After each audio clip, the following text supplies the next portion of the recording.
A gente tem aqui logo a nossa tela de início, dizendo assim, ó, núcleo interfásico e material genético.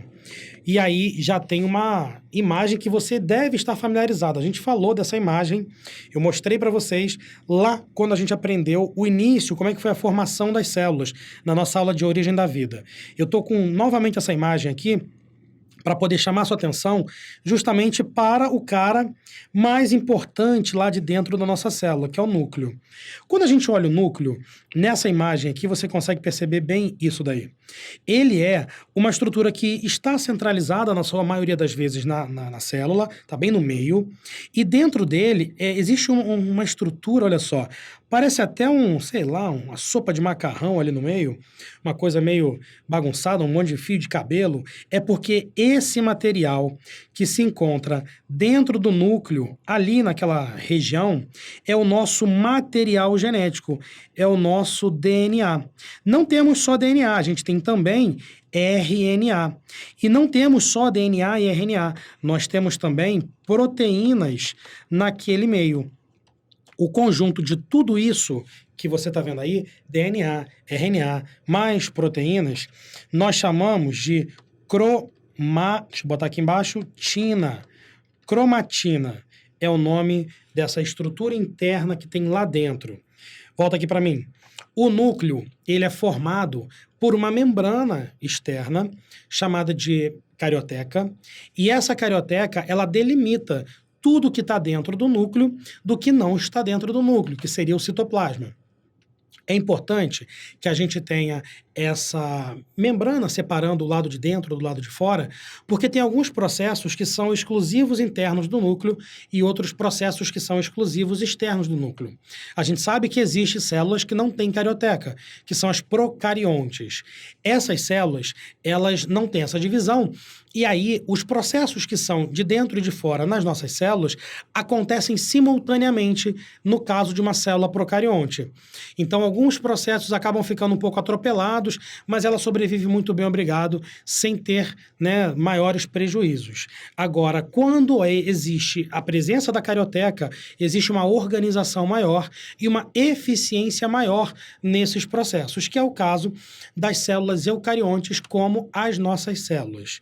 Você viu que no slide inicial a gente chamou de núcleo interfásico o título dessa aula. É porque existe um período da célula chamada de intérfase, um período da vida dela. Esse período é o período que compreende, na sua maior parte, a vida normal dela. Quando uma célula está comendo, quando uma célula está excretando, quando uma célula está respirando, que foi a nossa última aula que você viu, ela está no período de intérfase. Só que, eventualmente, ela pode precisar se dividir, porque cresceu demais. Isso é muito comum, a gente vai ter uma aula só disso também, chamada de mitose ou meiose. Para se dividir, a célula precisa, antes de se dividir, multiplicar tudo que ela tem no corpo, inclusive o que tem no núcleo. E aí, o núcleo, ele entra num período de alta e contínua duplicação. E aí essa fase também faz parte da intérfase, tem um outro nome que a gente vai ver depois. Mas, por enquanto, eu quero que você saiba que núcleo interfásico, que estava lá no nosso título da aula, significa o núcleo na maior parte da vida da célula. Como ele se encontra? Que intérfase é o período que a célula dura mais durante a vida dela. Beleza? Vamos dar uma olhada, então, como é esse núcleo interfásico com seus detalhes nesse slide aqui.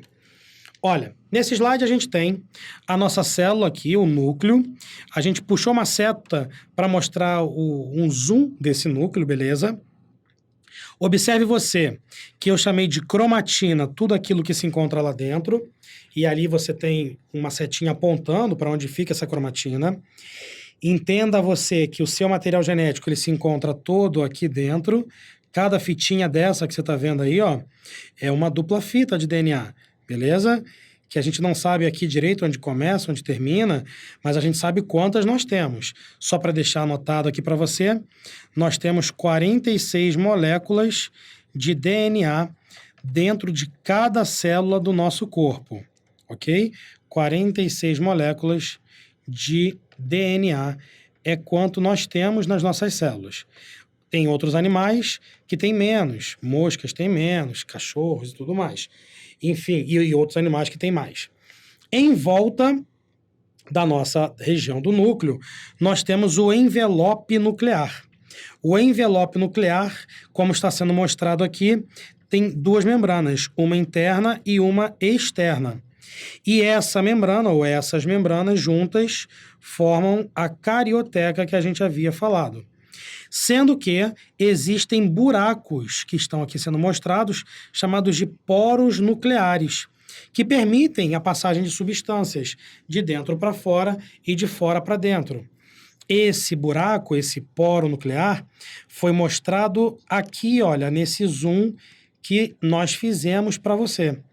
Observa que nós temos uma estrutura de proteína, estou desenhando, que ajuda na manutenção da formação daquele buraco, para a passagem de substâncias por ela. Então, o poro nuclear não é só um buraco, é uma estrutura de proteína que mantém aquele buraco aberto. E, preso nessa membrana, nós temos alguns ribossomos, justamente porque a carioteca, ela está intimamente ligada, olha aqui, ó, onde eu estou mostrando, com outra organela, com o retículo endoplasmático rugoso. Tudo que está de azul na sua tela aí faz parte ou é o retículo endoplasmático rugoso. Você veja que ele é como se fosse uma continuação da carioteca.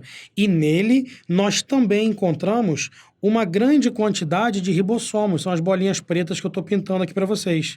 Volta aqui para mim. Então, o que a gente viu na aula de citologia quando eu falei sobre essa organela? Retículo endoplasmático rugoso. Que a função dela era ajudar na produção de proteínas. Até naquela produção de proteínas que são jogadas para fora da célula, lembra? Vamos ver isso também na nossa aula um pouco mais à frente. Essa organela, ou o retículo rugoso, ela está intimamente ligada com o núcleo, presa lá na sua carioteca, justamente porque vai ser necessário que aconteça um processo chamado de transcrição para que aconteça o processo de produção de proteína chamado de tradução, que é logo depois da transcrição. Então, como para produzir proteína a gente precisa que haja uma leitura do DNA antes, uma leitura prévia, faz todo sentido do retículo rugoso estar preso na carioteca e faz todo sentido de ter até ribossomos presos naquela carioteca, porque aí a gente acelera o processo de proteínas. Então entenda você, já de agora, que o material genético que está dentro do nosso núcleo, ele tem como principal função servir como uma espécie de livro de receitas para nós produzirmos todas as nossas proteínas. Então você acabou de chegar numa conclusão fundamental para o seu entendimento na biologia, de que é necessário que a gente tenha material genético para que a gente tenha proteína. Está intimamente ligado. O seu material genético ajuda, é responsável, é fundamental, é o cara que vai fazer você a produzir suas proteínas. E se você é basicamente feito de proteína do início ao fim, que foi o que eu falei na aula de proteínas, você sabe agora a importância do material genético. Tudo bem? Vamos voltar para o slide. Aqui a gente se despede desse primeiro para chegar nesse segundo. No slide, no segundo, tem exatamente aquilo que eu escrevi ali anteriormente para você. Olha, a cromatina tem DNAs e histonas. O RNA que eu coloquei lá atrás, ele também estará presente. Não necessariamente formando a cromatina, estará próximo, junto da cromatina, tá? Ele vai ajudar alguns processos a acontecer. Mas o que eu quero que você saiba? Que a cromatina ela é dividida em duas partes, ou separada em duas fases. A eucromatina e a heterocromatina. Deixa eu puxar aqui uma marcação, porque eu significa verdadeira. Então, é a cromatina verdadeira. Ok? Enquanto a heterocromatina é a cromatina diferente. Hétero é diferente. É a cromatina que não será usada para a formação de proteína. A verdadeira é aquela que te interessa. A heterocromatina não interessa muito. Calma aí, Feitosa, não entendi. Volta para mim. Então, quer dizer que tem parte do meu DNA que não serve para fazer proteína? Sim. Vamos lá, que essa hora é bem interessante. Falei para você que a gente tem 46 moléculas de DNA dentro da nossa célula, ok? Dessas 46, 23 vieram do seu pai, 23 vieram da sua mãe. Você utiliza todas elas, tá? Não tem uma que você não utiliza, não. Você utiliza todas elas. Todas elas possuem regiões que podem ser utilizadas para gerar proteína. Isso é muito importante. Mas tem muitas regiões dentro dessas moléculas que não servem para você formar proteína.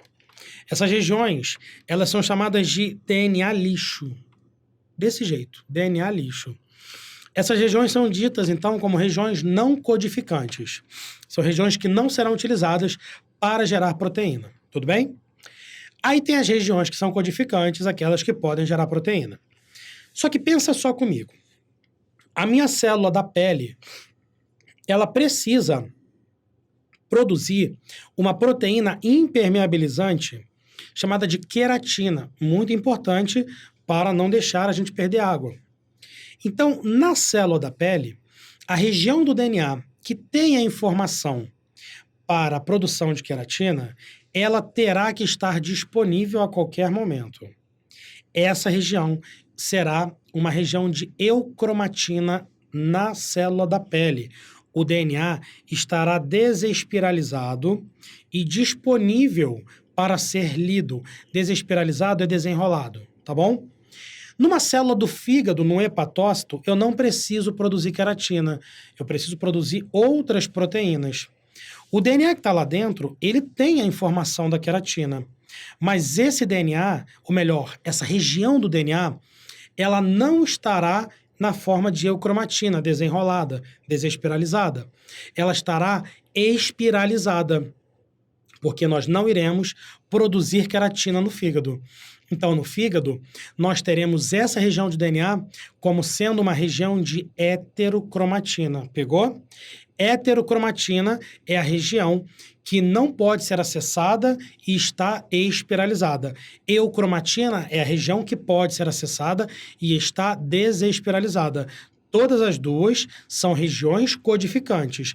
A diferença é que uma estará numa célula disponível, a outra estará em outra célula disponível. Pode as duas estarem disponíveis? Pode, se as células tiverem a mesma função.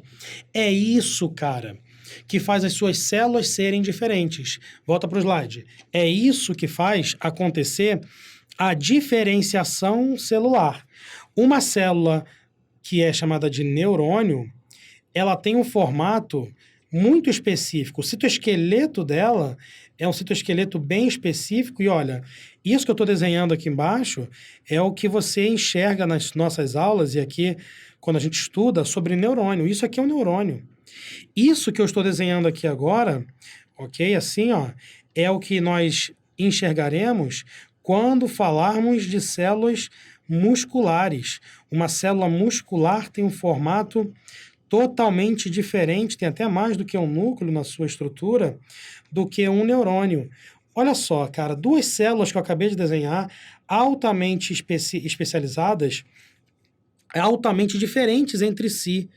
Isso só é possível, essa diferenciação celular, por conta das regiões de hétero e de eucromatina, ok?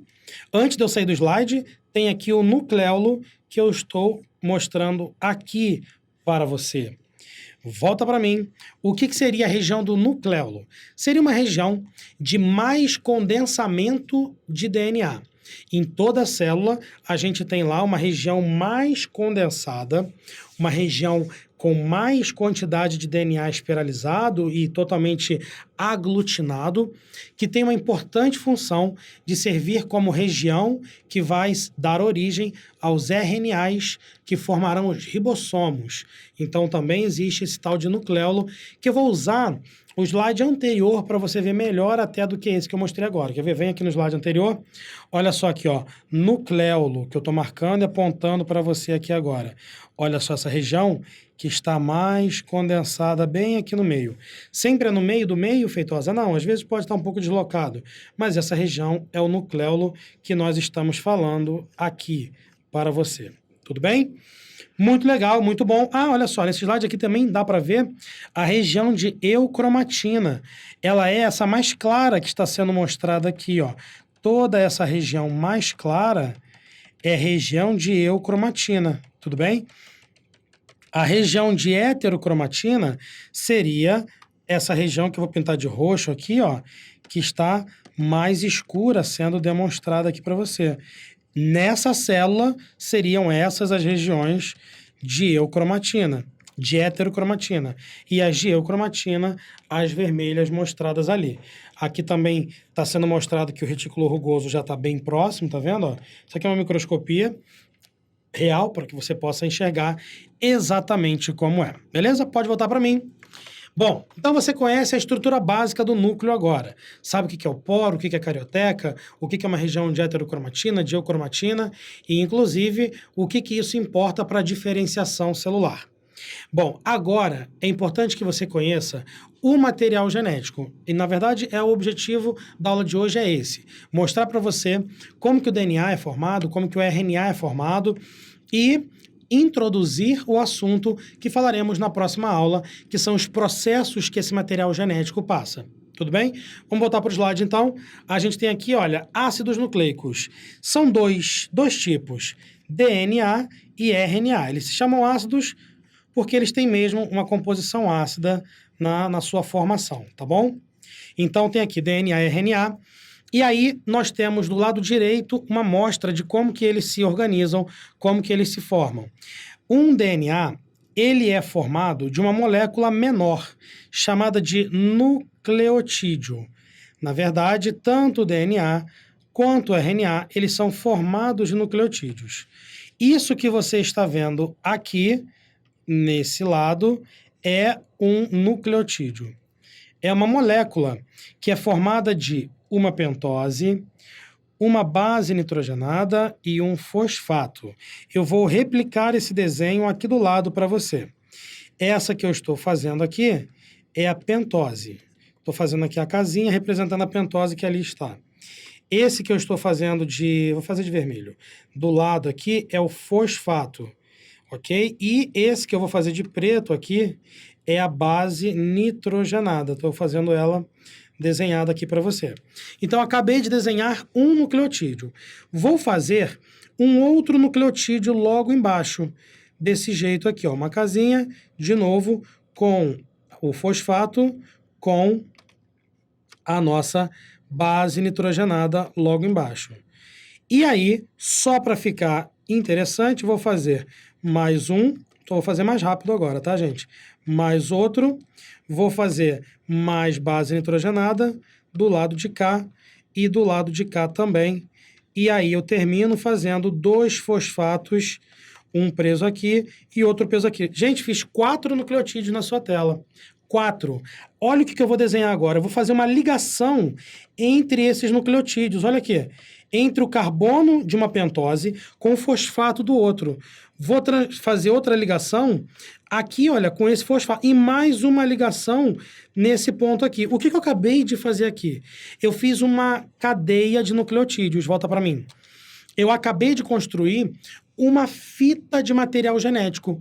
Acabei de construir uma fita de ou DNA ou RNA. Eles são organizados na forma de fita. A diferença entre os dois é que o DNA ele é feito de uma dupla fita. Eu vou fazer o desenho da segunda aqui. E o RNA feito de uma única fita. Essa que eu acabei de desenhar poderia ser, por exemplo, uma fita de RNA. Um nucleotídeo em cima do outro. Os nucleotídeos de RNA são chamados de ribonucleotídeos. E os nucleotídeos de DNA são chamados de desoxirribonucleotídeos. A diferença é a pentose. A pentose do DNA é uma desoxirribose. E a pentose do RNA é uma ribose. E tem uma segunda diferença que eu vou mostrar depois no próximo slide, que é o tipo de base nitrogenada que a gente encontra em cada um. Também é outra diferença. Então, são 3 diferenças que eu acabei de falar. O tipo de pentose, mitose, as bases nitrogenadas, que a gente vai ver já já, e a organização. RNA é uma fita simples e DNA é uma fita dupla. Vamos focar no DNA rapidinho? Volta aqui para mim no slide. Olha só o que eu vou fazer. Fiz uma fitazinha, agora eu vou pegar a minha caneta verde, olha só, e vou construir outra fita do lado.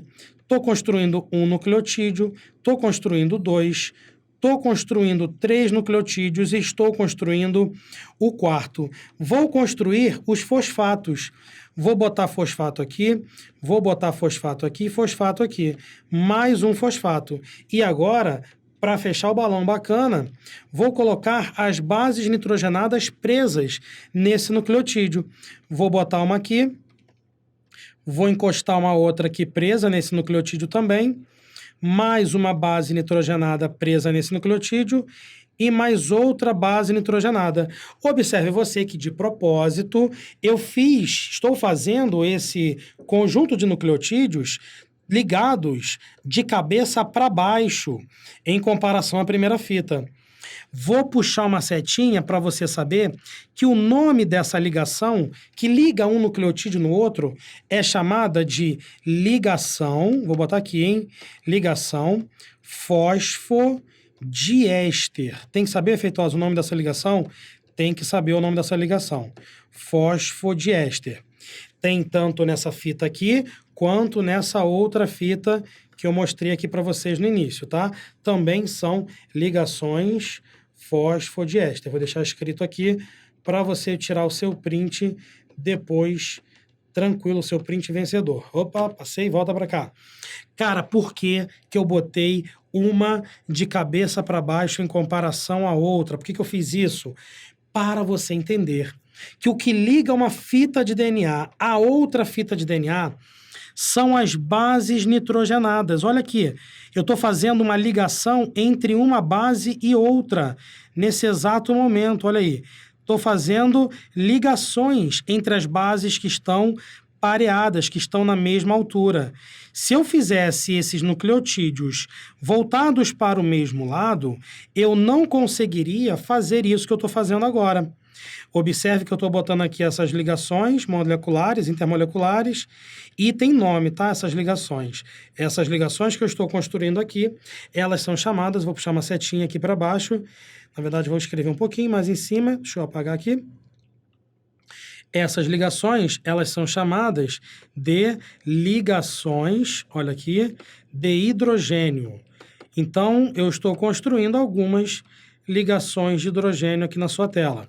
Observe você que eu fiz algumas ligações de hidrogênio com algumas bases com 3 ligações de hidrogênio e outras bases, pode voltar para mim, com 2 ligações de hidrogênio, né? 3 e 2. Qual foi a diferença disso? É porque dependendo da base nitrogenada que estiver ali envolvida, nós teremos 3 ou 2 ligações de hidrogênio, tudo bem? Então, o DNA, ele se organiza exatamente como eu botei aqui. Antes de eu passar para o próximo slide, esse é o momento de tirar o print. Vamos lá? Foca aí no slide. Então, fica à vontade, tire seu print. Eu vou até puxar mais umas setinhas aqui roxas, ó, para você saber que aqui a gente tem as ligações de hidrogênio e a molécula de DNA sendo formada. Passei para o próximo slide. Olha aí quem são as bases nitrogenadas. Vê se você lembra desse nome. Acho que sim, hein? Citosina, timina, uracila, adenina, guanina. Sendo que todas essas de vermelho que eu pintei são bases que a gente encontra no DNA. Essa roxa, ela só é encontrada no RNA. Então, calma aí. DNA. Deixa eu botar aqui escrito e RNA também. Deixa eu botar aqui de roxo RNA. E vou botar de vermelho o DNA, tá? Quais são as bases que a gente encontra no DNA? No DNA, nós encontraremos adenina, timina, eu estou botando só a letra, tá? Citosina e guanina. Ah, entendi, Feitosa. E no RNA, quais são as bases nitrogenadas que a gente encontra? A gente encontra adenina, uracila, citosina e guanina. Então, tem algumas que são, né, exclusivas de DNA, que é o caso da timina, e tem outras que são exclusivas de RNA, que são, ou é o caso da uracila. Volta aqui comigo, porque existe uma regra que você vai ter que gravar, mas é bem tranquila. Na verdade, você deve lembrar muito bem disso. A adenina, se tiver presente no DNA, no outro lado da fita, a base que estará presente para que possa se parear com ela tem que ser uma timina. Se tiver citosina, a base que estará do outro lado para se parear com a citosina é a guanina e vice-versa. Então, volta para o nosso slide anterior, esse que eu fiz bacana com você aqui, e acompanha o lance. Se eu botar adenina desse lado, deixa eu voltar aqui, do lado de cá vai ter que ter timina. Se eu botar, deixa eu até melhorar isso aqui rapidinho, deixa eu apagar a adenina e timina. Deixa eu fazer outro exemplo. Se eu botar citosina desse lado, do lado de cá vai ter que ter guanina. Se eu botar guanina do lado de cá, vai ter que ter citosina aqui. Se eu botar timina do lado de cá, tem que ter adenina aqui. E se eu botar adenina do lado de cá, tem que ter timina aqui. Por que eu tomei o cuidado de apagar agora e botar citosina lá na primeira? Porque dentro dessa regra tem ainda a regra da quantidade de ligações de hidrogênio. Citosina faz 3 ligações de hidrogênio com guanina. Guanina faz 3 ligações de hidrogênio com citosina, né? Porque é vice-versa. Timina faz 2 ligações de hidrogênio com adenina e a adenina faz 2 ligações de hidrogênio com timina. Então, por isso que eu tomei cuidado lá em cima de colocar a citosina no meu exemplo do desenho. Pode voltar aqui para mim. Você já está quase entendendo tudo que é preciso de DNA. Uma coisa importante eu falei que o DNA, né, ao se estar pareado, ele leva essa regra como base para poder se parear. Mas o RNA também tem uma regra de pareamento. Feitosa, mas o RNA você não falou que era só uma fita? Como é que você vai ter uma regra de pareamento no RNA se ele é uma fita só? É porque ele pode se parear. Durante os processos que ele faz, em vários momentos, o RNA estará pareado ou com um DNA, a gente vai ver isso, ou até com outro RNA. Tem alguns vírus, por exemplo, que o material genético deles é de RNA de fita dupla. Então, é um RNA de fita dupla. Uma exceção ao nosso processo aqui, mas então ele também tem uma regra. E a regra é muito parecida com a regra do DNA, que é adenina se pareia com uracila, só substitui a timina, sacou? E a citosina se pareia com guanina. Então, ele funciona muito parecido com a regra que eu acabei de falar, tá? Então, pensa aí comigo rapidinho. Se eu falar que no DNA tem uma adenina, qual é a base que ele tem que se parear? Fala para mim. Isso, timina. Se eu falo que tem uma guanina, qual é a base que ele tem que parear? Fala. Isso, citosina. Então, se é A, tem que ter T. Se é C, tem que ter G. Vamos fazer um exercício aqui rapidinho? Eu e você aí. Eu falo uma letra, você fala outra, beleza? Vai. A, T, isso. T, A, isso. C, G. G, C. E assim sucessivamente. Pegou a ideia? Então você tem que lembrar isso. Foi a regra do DNA que eu falei. Agora, se fosse RNA, U, A, exatamente. A, U. Então existe uma regra de pareamento que a gente vai seguir em todos os nossos processos a partir de agora, beleza? Dá uma olhadinha aqui no slide, porque aqui nós temos uma explicação, então, sobre o RNA. Agora a gente vai falar especificamente sobre o RNA, tá bom? Quem é ele, o que ele faz, de onde ele vem, o que ele come. É o seguinte, brincadeira. Ele é chamado de ácido ribonucleico porque o seu açúcar, a sua pentose, como eu disse, é uma ribose, tá? O DNA a gente chama de ácido desoxirribonucleico. Suas bases nitrogenadas, como eu falei lá naquela hora, tem a adenina, tem a uracila, que é diferente, tem a citosina e tem a guanina. Ele é uma fita simples e olha aqui, cheguei. Tem 3 tipos. Tem o mensageiro, tem o transportador e tem o ribossomal. Cada um desses 3 vai ser responsável por realizar um processo específico que acontecerá, beleza? Durante a produção de proteínas ou até durante a duplicação do material genético. A gente vai falar disso na próxima aula só. Mas eu quero que você saiba que são 3 RNAs que existem. Mensageiro, transportador e ribossomal. Eu vou dar um spoiler aqui. O transportador, ele é transportador porque ele transporta aminoácido, tá? Então você já vai se ligando qual é o link que existe com proteína. Então ele transporta aminoácido. E aqui um desenho mais bonitinho do que aquele que eu fiz do RNA. Isso que você está vendo redondo aqui é o fosfato, ó. Toma ele fosfato, tem 4 aqui, ok? Isso que você está vendo aqui é não, aqui não. Aqui é a pentose, ó. A pentose tem 5 carbonos, bacana, show, tá vendo? E aqui agora você está vendo a base nitrogenada, olha lá. Uma base nitrogenada, outra, pá. Outra base nitrogenada, outra base nitrogenada. Show de bola. Uma importante informação, volta para mim. Adenina e guanina não se juntam. Você sabe, é adenina com timina e timina com adenina. E guanina com citosina e citosina com guanina. Mas a adenina e a guanina, elas são chamadas de bases púricas. E a citosina e a timina e a uracila também são chamadas de bases pirimídicas. Então, pode ser uma pergunta que apareça lá na sua prova, que aí vai confundir tua cabeça. Então, grava isso, anota no seu caderno essa informação que eu acabei de falar. Eu não vou escrever aqui no slide, não vai ter print, e é importante para você, para sua prova, beleza? E agora vamos entender como é que é a história da orientação do material genético. Vamos para o slide? Olha só, aqui do lado esquerdo, a gente tem uma explicação sobre a quantidade de carbonos que tem nas pentoses. Você está vendo aí o desenho da pentose, tá? E aí tem o número 1, tem o número 2, tem o número 3, tem o número 4, tem o número 5. É justamente porque é uma molécula com 5 carbonos.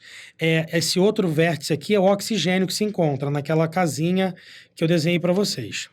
O que acontece é que um nucleotídeo, ele se liga com outro sempre pelo carbono de número 3 ou pelo carbono de número 5. Tá vendo aqui, ó, 3 e 5. E existe uma regra dessa ligação. Essa regra é a seguinte, vamos olhar aqui no nosso esquema que eu estou limpando para você. Esse nucleotídeo que se encontra aqui, estou marcando bem ele, tá vendo? Isso é um nucleotídeo. Ele está ligado com esse outro nucleotídeo que se encontra aqui. Como que eles estão ligados? Eles estão ligados pelo fosfato. Tudo bem, você está vendo isso daí, eu também. O fosfato que está aqui está sendo o ligante entre os dois. Mas olha só, esse fosfato que eu circulei, ele está ligado em qual carbono do nucleotídeo de cima? Esse carbono, vou pegar uma caneta preta aqui, ó. Esse carbono que se encontra aqui, ele é qual carbono? Vamos olhar lá para cima para o desenho que explica isso. Esse carbono, olha aqui, ó, é o carbono de número 5. Sacou? É o carbono 5. Então, o nucleotídeo de baixo se ligou com o nucleotídeo de cima pelo carbono 5. Tá bom, Feitosa, entendi. Então, quer dizer que a gente vai ter sempre a ligação no carbono 5, se eu estiver analisando assim de baixo para cima? Sim, sim.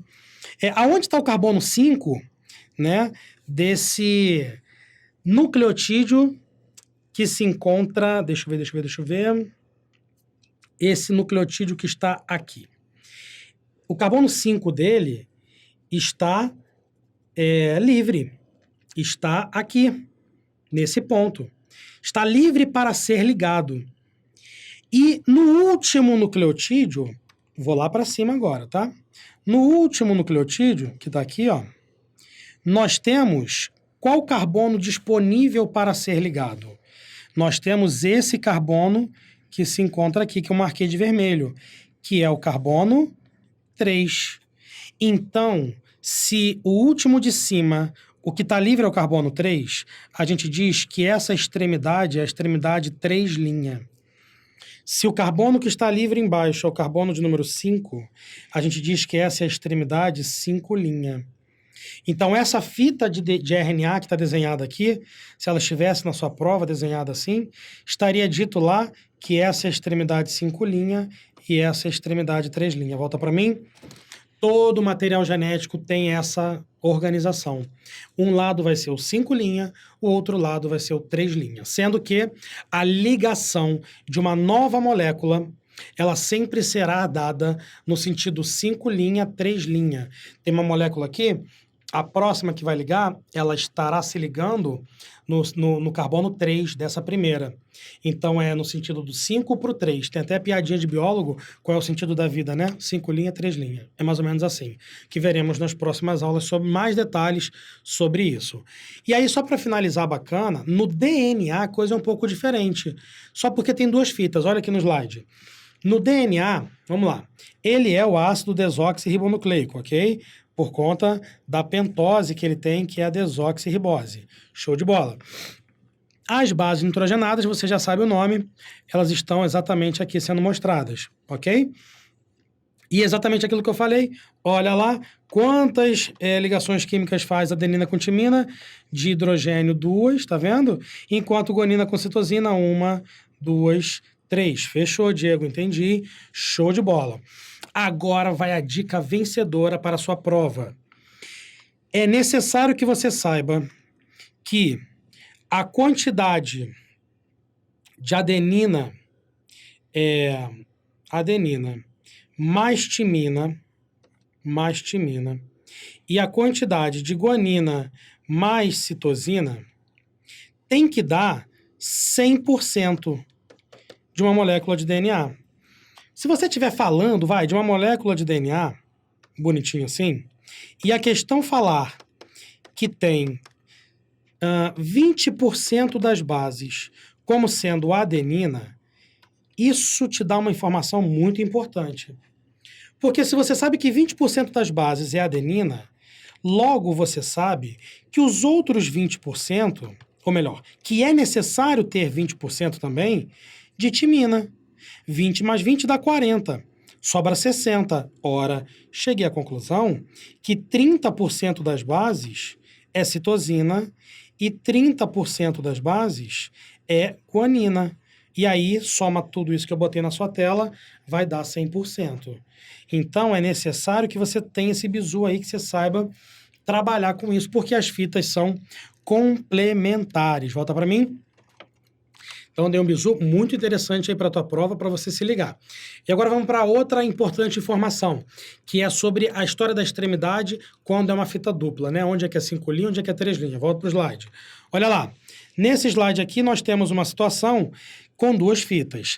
Esse cara aqui, olha só para mim, ele é um nucleotídeo. Esse cara aqui, ele é outro nucleotídeo. Tudo bem? Na extremidade dessa fita que eu estou marcando para você, temos o carbono 5 solto, de bobeira. Essa é a extremidade 5 linha. Essa é a extremidade 5 linha. E embaixo, nesse último nucleotídeo que está aqui, o carbono que está solto de bobeira, dando sopa, é o que está é o que faz parte, né, do carbono 3 linha. Quem é o carbono 3 linha? Então, por isso que essa fita de DNA, a orientação dela é 3 linha, 5 linha. Feita essa parte, eu entendi. Agora, olha para o outro lado. No outro lado, a outra fita que está de cabeça para baixo, obrigatoriamente a extremidade 3 linha estará em cima. Então, será 3 linha. E a extremidade 5 linha estará embaixo. Então, será 5 linha aqui. Ah, entendeu a ideia agora? Enquanto uma é 3 linha 5, a outra é 5, 3. E assim sempre será nas moléculas de DNA. Beleza? Volta para mim. Como é que isso pode cair na sua prova? Ele pode te dar uma fita de DNA e pedir para você fazer a complementarização dela. Aí ele bota 5 linha, 3 linha. A, T, C, G. Botar só 4 para ficar rápido. Aí você vai fazer uma linha embaixo, né? Tem uma opção lá que tem uma linha embaixo. Aí você... Foi A, T, C, G que eu falei, né? Aí você tem que vir T, A, G, C. Acho que é isso. Tô fazendo de cabeça. E aí, se você botar só isso, ok. Mas não era 5 linha, 3 linha que eu falei na de cima? Na de baixo, você vai ter que marcar a opção que esteja essa sequência, só que 3 linha, 5 linha. Vai ter uma opção 3 linha, 5 linha, com essa sequência que você vai marcar e é ok, você vai passar. se Deus quiser. Mas vai ter uma outra opção que vai pegar os desavisados, que vai estar essa sequência, mas vai estar 5 linhas, 3 linhas, igual em cima. O cara não inverteu a fita. Então, essa não vai ser a correta. E, normalmente, essa é a letra A, que é para marcar o desavisado logo quando começar a prova. Tudo bem? Então, se liga nisso para você não errar, passar no seu certame. E vamos, então, para o nosso último slide da aula de hoje. Vamos lá? Aqui a gente tem o dogma central da biologia, a santíssima trindade da biologia. Como assim, Feitosa? Esse dogma central, o que significa isso? São 3 processos, por isso que eu brinquei santíssima trindade, que são chamados de transcrição, tradução, e tem um terceiro, que é a replicação, que seria o que estaria aqui, escrito ó, aqui em cima, replicação, que é ou que são responsáveis por praticamente todo o funcionamento da vida de um ser vivo. Um ser vivo, cara, ele precisa ter a capacidade de pegar o DNA dele e construir RNAs a partir dele. O nome desse processo que você constrói RNA se chama transcrição, que é isso que eu estou marcando aqui para você. Chama-se transcrição. Feitosa, mas para que eu preciso construir RNA? Por que é tão importante todo ser vivo construir RNA? Porque depois que você constrói RNA, você pode fazer a tradução desse RNA. E na tradução desse RNA, você constrói proteínas. Volta para mim. Aí você constrói cabelo. Aí você constrói queratina. Aí você constrói enzimas do ciclo de Krebs. Aí você constrói pigmentos da sua íris. Aí você constrói melanina. Aí você constrói unha. Aí você constrói cílios. Aí você constrói proteínas da membrana plasmática. Aí você constrói hormônios. Aí você constrói anticorpos. Você já entendeu? Você consegue do seu DNA construir um RNA, que a gente vai ver na próxima aula como é que faz isso, tá? E depois você consegue construir proteínas. Se você fizer esses 2 processos, você faz você. Por isso o dogma central da biologia. Por isso é importante você entender aí como é que funciona esse processo todo. Tranquilo? Tem detalhes e muitos detalhes que a gente vai ver na próxima aula. Agora, faltou um, né? Volta para o slide. A replicação. A replicação é um outro processo que faz parte, e aí pela setinha você já entende o que ele está fazendo. É o DNA virando o DNA, multiplicando, olha aqui, vou botar aqui do lado, multiplicando é a multiplicação do DNA, replicação do DNA significa isso. Volta para cá.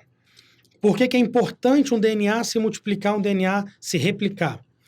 Porque em vários momentos, vou citar alguns, a sua célula precisa se dividir. Uma criança que é pequenininha, ela precisa crescer. Para ela crescer, ela tem que aumentar a quantidade de células que tem no osso dela. Aumentar a quantidade de células que tem nos músculos dela.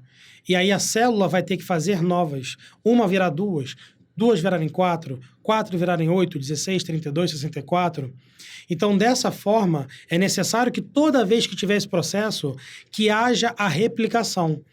E a gente vai ter uma aula também só disso, que é a de divisão celular. A de mitose. Também a de meiose, para fazer gameta, mas é outro momento. Replicação serve para isso. E não só para isso. Se você já adulto se machuca, corta um dedo, para você construir ou reconstruir aquele dedo, aquele pedaço que ficou sem células porque foram cortadas, você também vai ter que fazer replicação. Então você também vai precisar fazer esse processo. Pegou a ideia? Dogma central da biologia, por que transcrição, replicação e tradução? Volta aqui para o slide. A gente tem aqui, ó, o conceito de gene, está escrito aqui para eu falar para vocês. E o que são as regiões não codificantes? Essa aqui a gente já falou, né? Já matamos lá no começo da aula, expliquei todo para vocês. Bom, e aí o que seria o conceito de gene que está ali? Volta para mim. Lembra que eu falei no início da aula, lembra que eu falei que as regiões que são possíveis de serem utilizadas para gerar proteína fazem parte da região de eucromatina, ou de heterocromatina, o DNA que pode ser usado, não é o DNA lixo.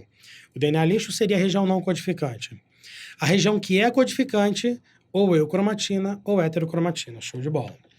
Uma molécula de DNA, ela tem algumas regiões de DNA lixo. As regiões que não são de DNA lixo e que podem ser transcritas são chamadas de genes.